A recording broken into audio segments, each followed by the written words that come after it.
Hello, it's me, Douglasium. Today I'm gonna do another one of my mostly unedited rambles, but this time I'm gonna be talking about Hunter x Hunter, more specifically the Kakin Princes. I'm only gonna give myself 20 minutes, so whether I cover all of them or not, we'll see what happens. Just so you know, this is gonna be very it's not a professional well researched video. It's gonna be a play-by-play of what each prince does, the personality or what's happening.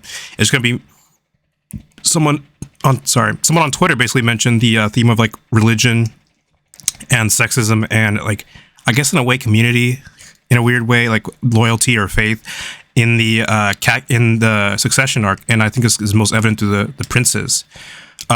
So I'm gonna let you know right now, because like I said earlier, this is not gonna be me doing a super well researched video. So I'm just gonna be going off the wiki and using the wiki as a refresh, a reminder of what the specifics of each ability or what the princes are doing, etc. And I want to talk about how some of the themes I've noticed and how they might relate to a larger narrative of sorts. So with that, let's start with Prince Benjamin. And I think Benjamin actually has a very apparent commentary on gender in his use within the story. So it might be hard to see at first, but he is the first prince, right? But he's leader of the Kakin military. And as far as we know, the Kakin military only has men. And Benjamin's greatest strength right now is that he has his private army full of Nen users. And whether he got the... so you could interpret him getting the military as because he was the first prince, but you could also interpret him getting that privilege because he's a man. Because I'm not sure if Camilla... for example, Camilla and Benjamin's birth order been swapped, I don't know if that would guarantee Camilla gets control of the military. I mean, maybe she does, but until she becomes king, she might not have any control of it by that virtue. Benjamin is a Nin user, and we actually do see that he has a Hatsu called Benjamin Baton. And to quote the Wiki, when a Nen user dies who has sworn fealty to Benjamin, the first prince receives their Nen ability. For him to inherit the ability, the Nen user must have graduated from Kakin's Royal Military Academy and be a part of Benjamin's private army. The ability manifests on the palm of his right hand as 4 stars located under his index, middle, ring, and small fingers. Should the original user die while the ability is active, it will pass under Benjamin's control without it being rescinded. He can inherit an ability even if the original user lost control of it, for example, due to it being stolen by Kurapika's stealth dolphin. It is unclear if Benjamin could come in possession of the Nen abilities of all the members in his army, or if he is just limited to the number of stars on his hand. The Nen type of this ability is unconfirmed, but it shares similarities with specialization techniques. We don't have a confirmation on what the actual Nen type is, but I made this own assumption, and then if I'm going off my assumption, I know the wiki says specialization, but I would also say probably specialization. The reason why is because copying and stealing Nen abilities tends to be a specialist ability. Leorio with his iPod, Crollo with his Bandit Secret, even Kurapika Stealth Dolphin, that specifically is a specialist ability. So I'd actually argue that Benjamin's Baton works a lot like Crollo's Bandit Secret, except instead of taking abilities while you're alive, it takes your abilities after you've died, right? So I would assume Benjamin is a specialist for that reason.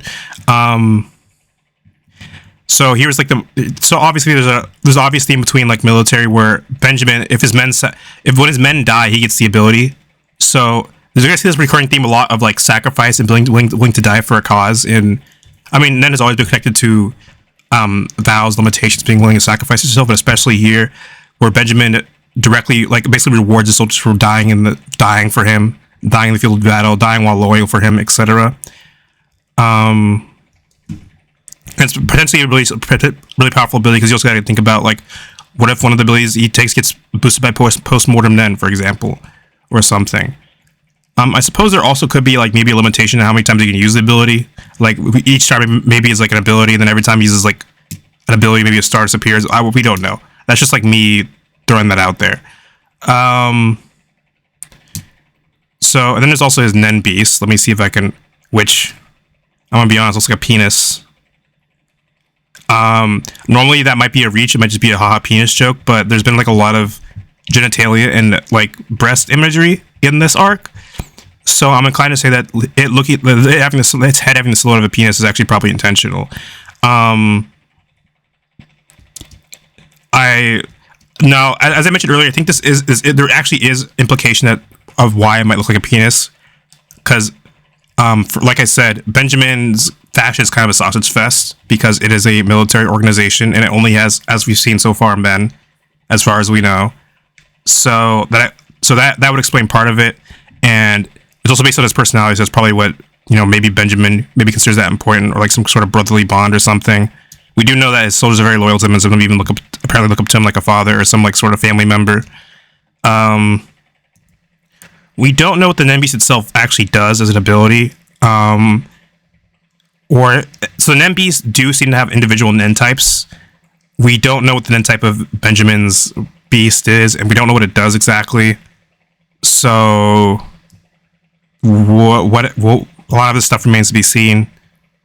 Though, but Balsamilko, I think he's being up for a sauce. Balsamilko, the guy, like his right-hand man. Balsamilko suspects, he basically the deduction that the Nen Beasts can't attack princes directly because he argues that if they could, they would Prince Benjamin would just be going on a rampage or just running off to go try to kill people, the enemy princes, and take them out. But it hasn't done that yet. So he comes to the conclusion there must be some sort of rule. And that kind of tells us a bit about like maybe what it might do based on like the reading of Prince Benjamin's personality. Like it's probably an offensive ability. But yeah, I mean that's all I can really say about it. I mean Benjamin's name, so according to Google, it comes derived from Hebrew and translates to the son of the right hand in both Hebrew and Arabic. Which I bring this up. We'll come back to this as we go through the princes because some of their names seem to have religious connotations. So then we have Camilla, who I guess all things considered, she's probably like up there for like one of the most. I mean, one of the ones you assume are most likely to win. I'm not saying she will win narratively. Narratively, it's probably gonna be Wobble, like one of the underdogs, someone you wouldn't expect. But like, if you were to judge the princes based on who you think is most likely to win, based on what we've seen, just on like skill, it's probably like Benjamin, Camilla, and then it's like Saradnik, depending on how fast he learns all that Hatsu. And I think had Kurapika not revealed the existence of Nen to the to like the VIP floor of the ship and the princes and their bodyguards, honestly Benjamin and Camilla probably would have been like the most likely to win. Probably Benjamin just because he has like all those military guys with Nen, but Camilla would probably be second most likely because she has really tricky Nen ability. She has people who know Nen who follow her, except they don't. We haven't seen as much like actual like individualized like Hatsu from Camilla's followers. They all kind of have like the curse ability where they die to curse somebody, but I'll get to that in a second. So Camilla's ability is Cat's Name, and it is a counteractive ability that activates after Camilla is killed. A huge cat-like Nen Beast appears behind the killer, squishing them into its paws, extracting their life force, obliterating their body in the process. Life energy is transferred to the tip of the Nen Beast's tail, which turns white and begins to glow. The cat-like construction then pours the life essence into Camilla's mouth, healing her injuries completely and resurrecting her. This ability relies on post-mortem Nen to boost its power, rendering Camilla virtually impossible to kill. However, the fact that death as its activation condition prevents her from negating damage she suffers without dying, and leaves Camilla powerless should the opponent not attack her directly. The ability may not be limited to one target, as she urges multiple guards to shoot her. It's unclear if she must be killed in a state of Zetsu for the ability to be triggered. So about that last bit, I've seen some people claim that she has to be in a state of Zetsu as a condition for it to trigger. We actually don't know. Because the reason she entered the state of Zetsu is because she was told about the Nen Beast, and she was like, nah, I'd win. I don't need this fucking loser. And she goes into Zetsu, so her Nen Beast does not have any, so her, like, the Nen Beast given to her by the Succession War would go away. It also makes her look, well, one, it also caught the Benjamin's forces off guard, because she's in a state of Zetsu, so she's walking up, and it also made her more vulnerable, because when you're in Zetsu, you can be more easily hurt, so she's more likely to die if she gets attacked in a state of Zetsu. So we don't actually know if she needs to be in a state of Zetsu. She just was when the ability activated. It's just possible that there are other reasons that she'd be in a state of Zetsu. Because if you're Prince Benjamin's guard, like the owl guy, and you saw another prince walk up, your enemy walk up, and she's in a state of Zetsu, you're like, oh damn, she knows Nen. And she's walking towards you very confidently. You're kind of just like, do I just let her walk past me and potentially get in trouble, or do I try to stop her and then potentially some ability goes off and I just get got, and some ability went off and get got.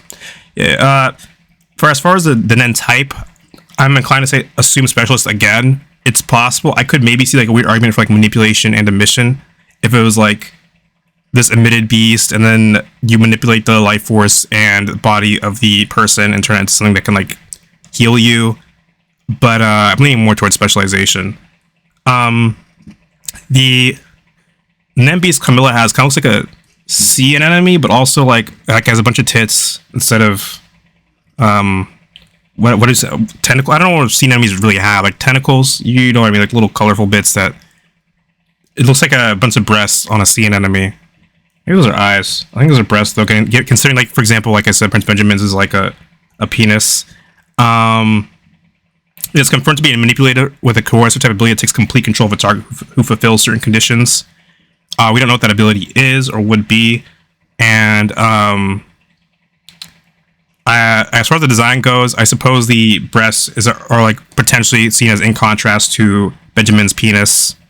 And I guess they're also built the oldest princes, so maybe that's like also a potential running theme. Camilla's faction has let's see, it seems to have like a gimmick where I'm pretty sure all of the abilities of her followers that we've seen so far, they all revolve around sacrificing yourself. They're all the curse ability. So what they are is, hold on, I gotta double check for the specific. So currently all of them have Yomotsu Hegui, we who were born out of convenience, a haunting type curse that is unique to have-nots of Kakin. The user must carry an object connected to the target, such as a photograph, along with a dagger. Must think of the target every day. On the day they want to cast the curse, they must burn the object, drink the infusion of the ashes, and commit suicide with a dagger. The curse will deprive the target of their aura, and in the most powerful cases, kill them in a few hours. Months, if not years of preparation are necessary for the curse to grow strong enough to successfully kill the target.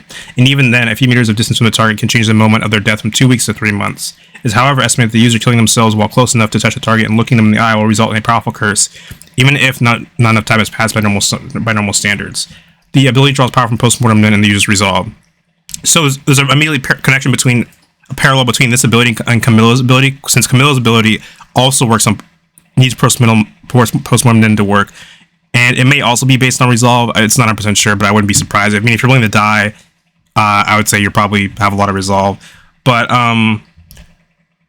so all the abilities in Camilla's faction all seem to require you to die, and then but Camilla's differentiated by the fact that hers brings her back to life. As to what this means specifically, I'm not 100% sure yet.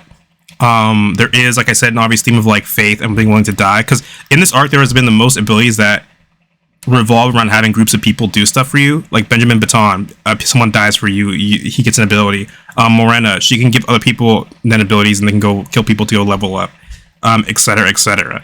Even like Kurapika's to an extent, because Stealth Dolphin can awaken someone's Nen, and so far, if he gives a stolen ability to a non-Nen user, it awakens them to Nen, and so far it seems to be the safest way to grant someone the ability to use Nen, because normally when you use is it baptism? If you use baptism, there's always the risk that someone cannot control the Nen and they'll just leak out of them until they die, unless they quickly learn 10. But with Kurapika's Stealth Dolphin, it seems like Oito didn't even realize she unlocked her Nen. So I think that either Oito's a prodigy, which is possible, or that based on how Stealth Dolphin works, it's just a safer method to learn Nen, and your Nen isn't just pouring out of you. Like your nodes are open. Maybe not all, at least some of your nodes are open. It's not just pouring out of you. You're not gonna just die from all your life force training. I'm interested to see what Camilla's Nen Beast actually does, because considering how much her faction relies on death, it would be interesting if, like, you know, if someone dies for her, maybe the ability, like, if someone tries to kill her, maybe the ability takes control of them. This is a coercive type, so it's probably. Hold on, let me double check what coercive type does, because I just want to make sure I'm getting this right. Coercive type, I guess that would imply to me that the target has to be alive, right? Because if it wasn't coercive type, like if it was a puppet, if they control the body like a puppet, it wouldn't be coercive type, right? Oh, actually, here we go. Coercive. Manipulators exert total control of the victim, taking over their mind and body. So, yeah, never mind. So, considering all the themes with death, I wouldn't be surprised if, for example, upon dying or something, in some way, Camilla, like, her Nen Beast can take over your body or something. I'm I'm also curious about what the Nen types say about the Nenbis personality wise, because the personality types aren't like Hisoka has a personality test. It's not 100% accurate. It's not like, oh, if you're an enhancer, you're always like headstrong or whatever. But since we know that certain Nen types are more likely to have certain personalities, the fact that the Nenbis could have different Nen types from their host could say something. Maybe what aspect of the host they're highlighting still remains to be seen.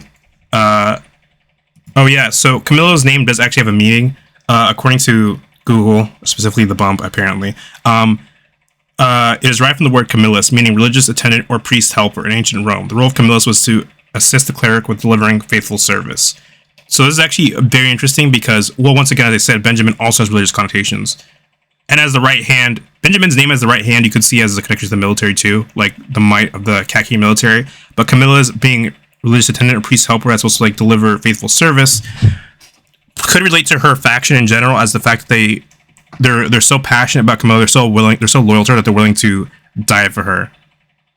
And we also know something about like the class of like the people she uses, like the people with the sacrifice ability. They're all like the lowest, like pretty low in society, and they're pretty grateful for Camilla for basically even noticing them. So there's something there too. It could also once again speak to gender roles where Benjamin has a stereotypical name stereotypically associated with like some sort of might or being a right hand, and then Camilla is like a priest. Camilla's name means like basically helper or attendant or something. But she definitely has a strong theme of faith, because the abilities of her followers so far all seem to revolve around you to be extremely faithful for Camilla. You have to hate whoever the target is. Each one is assigned to a prince. You have to hate whoever the target is, and then you have to be willing to die for her for that ability to work. As for we don't have the Nen type of the what's its name again? I already forgot its name. We don't get what Nen type Yomotsu Higui takes advantage of.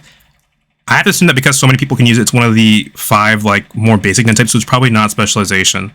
I mean, I guess maybe if Camilla went out of her way to find like only specialists is possible. But my assumption is because it's such a widespread ability that's spread through the social caste, it has to be like one of the 5 more normal Nen types.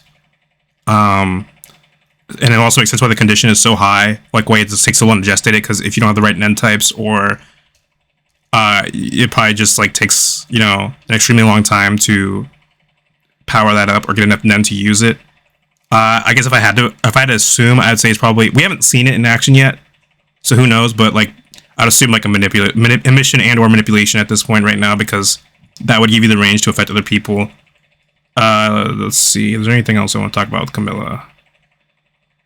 Kind of makes me want to do a more well-researched video here, because I would like to talk about their designs and stuff and behaviors when I get the chance, but I don't want this to be too long.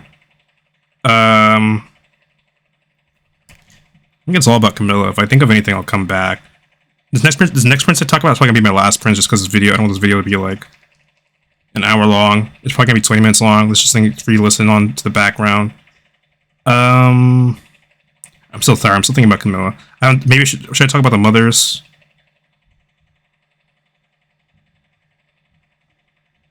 So the next prince we have is third prince. It's third prince, right? Yeah, third prince Zhang Lei.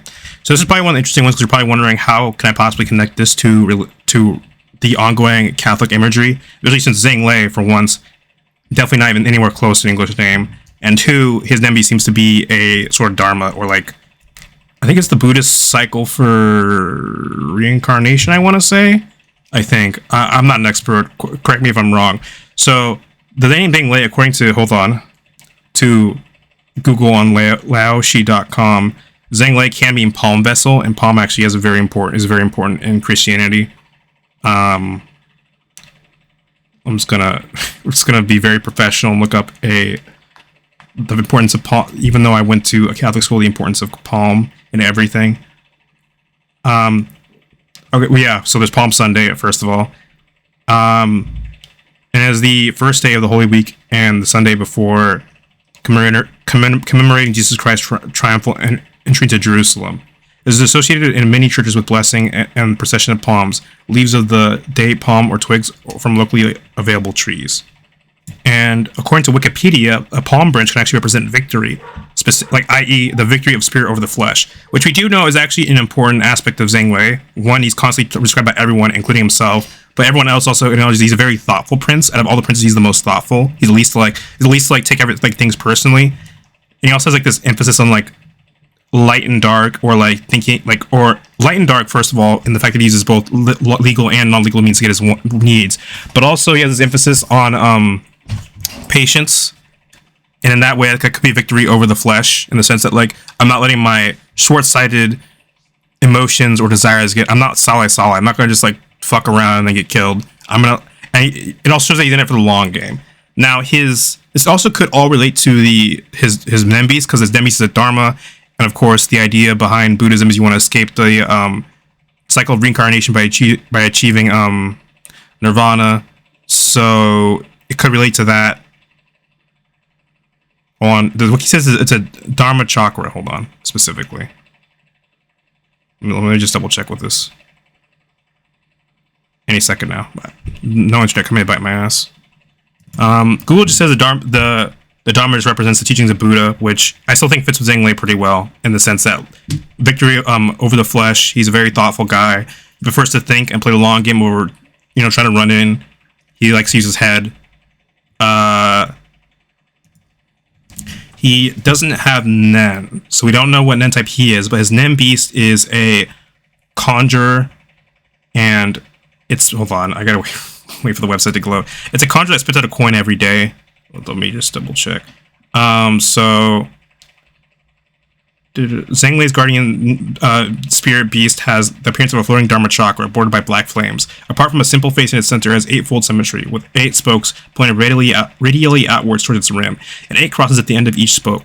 Within its rim, it has 2 simple bands of ornate designs, located from the bottom of the crosses and the end of the spokes. Its face comprises of 2 thin eyes, a rectangular slot-like mouth, and a feature resembling a Phillips-style screw head in the middle of its forehead. In all its appearances thus far, it has been seen hovering near Zhang Wei. Zhang Wei's guardian spirit beast appears to be mildly sentient, watching Oito as she averts its gaze when she and Karapika first visit Zhang Wei on the first day of the voyage. It is stated to have multiple abilities activated by multiple conditions, and almost certainly produces the coin Zhang Wei finds in his quarters each day. Someone that possesses the coin after fulfilling certain conditions will gain various abilities. Koventoba speculates that it may be possible to exchange the coins for something, but possibly through inserting it into the mouth of Zhang Wei's guardian beast, but he deemed it too risky to attempt. When a coin is first produced, it has the number 1 inscribed on its front, which changes to a 10 after 10 days. Zhang Wei's team began noticing this on the 11th day, leading them to speculate that the inscribed number reflects its value, and the value of the coins increased by a value of 10 every 10 days.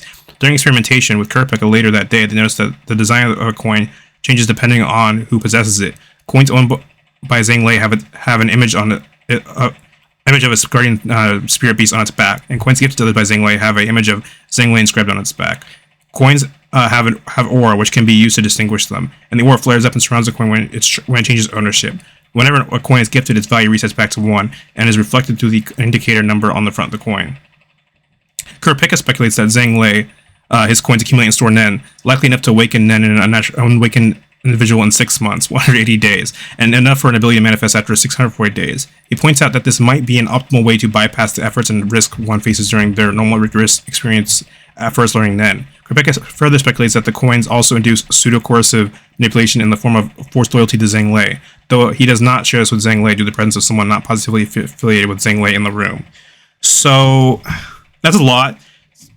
It's a lot of possible things that this thing could do. It's also part of one of the things I like about Hunter, because there are a lot of like stories they don't really bother to speculate. They're kind of just like, I don't know what the ability does. The fact that the characters sit around Hunter and go like, what do you think this ability does? Is something I always found interesting. So the coins, presumably they go up by 10 every 10 days, but it's also possible that there's some like weird multiplier, like maybe it goes up, maybe it's like times 10 every like 10 days, or maybe the amount of days goes up like 0, 10, 20. Maybe there's some other number, like some other math equation that we're not aware of. So there's a lot of speculation about what it is. So most people seem to. So Zhang Wei himself says he considers his personality might not work until after you win the Succession War, which like, I mean, that kind of fucking sucks if that's your ability. It's like, oh, it's only after I win. It's like, thanks. Me personally, I'm just hoping like, just give me like a guy who just like, give me like fucking, I don't know, Hulkenberg or some shit. Like I'm not Or even the kid with the room. I forget his name, but we'll get to him in a second. So so I think Kurapika also mentions the possibility that it could. I mean, he mentions pseudo-coercive, but I think he mentions the possibility that it could basically be like some sort of trap.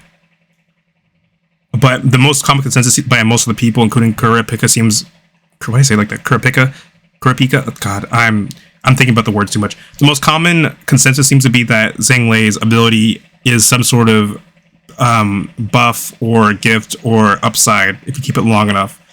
I mean, I don't really have a lot I could say about it. I mean, it could be okay. There actually is something I can say about it. So if Kurapika's analysis is even kind of right, where it has the ability to give Nen to people or Nen abilities, it actually would be very similar to Morena's ability, and could parallel a potential like thematic, like there could be a potential thematic overlap between them, and that both Zhanglei does have ties to the mafia, Morena is in charge of a mafia, and also their abilities work by giving out abilities to other people who then have some sort of incentive to do stuff for the person. So once again, there's another one of those themes of like loyalty, collective Nen abilities, like working together, having people loyal to you, wanting to do stuff for you. And that's all I have for now. So I'm not sure when this video is actually going to be up. Theoretically, these are also like simply edited, that they just go up the day I record them, but my internet's down. I need the internet to upload them. So this might be uploaded today. This might be uploaded some other day. We'll see. During my next talk, I guess I'll talk about I'll just keep going with the princes. And once I'm done with them, I think I'll talk about some of my character designs, because I don't know, I guess people might be interested in the thoughts I have when I'm designing characters, especially as someone who designs a lot of black characters and who is black. And a lot of people worry about that, or probably want some insight on what goes in my mind when I do that. So yeah, that's all I have for today. I'll see you guys later.